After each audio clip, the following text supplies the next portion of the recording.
अब मुनि को नमोकार की आराधना का क्या फल प्राप्त होता है उसके विषय में लिखा है।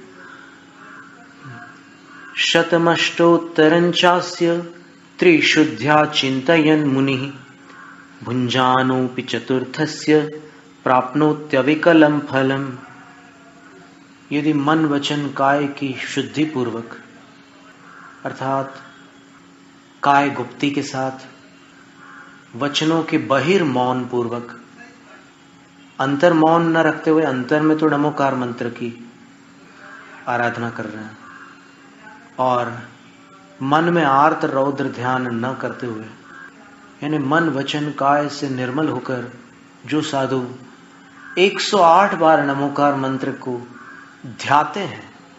अब ध्याते हैं का अभिप्राय यह है, वो कंज ध्यान कहलाता, षट कमल ध्यान, 6 कमल बना करके नमोकार का ध्यान किया जाता है।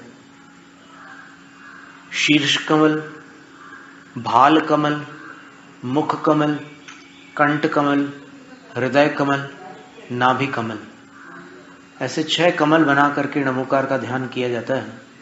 तो जो साधु 108 बार नमोकार का ध्यान करते हैं, पहले ऊपर वाले कमल में 9 बार नमोकार मंत्र, फिर भाल कमल में 9 बार नमोकार मंत्र, मुख कमल, कंठ कमल, हृदय कमल और नाभि कमल, 6 कमलों में 9 बार नमोकार मंत्र का ध्यान करेंगे। और उसमें बीच में एक कर्णिका होगी और 8 पंखड़ी होंगी। तो कर्णिका का 1 और फिर 8 उसमें जोड़ देंगे तो 9, तो ये 54 बार नमोकार मंत्र होगा।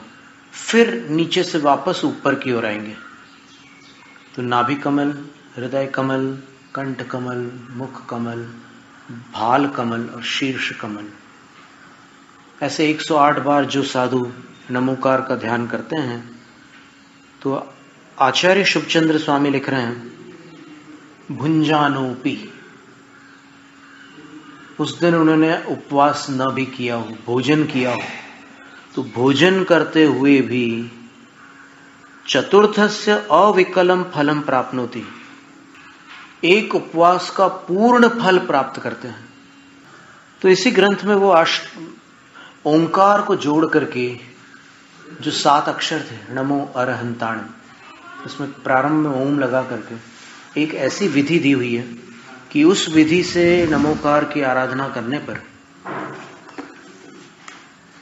6 माह में एक घटना होती है, फिर 1 वर्ष में घटना होती है, फिर तीर्थंकर का मुख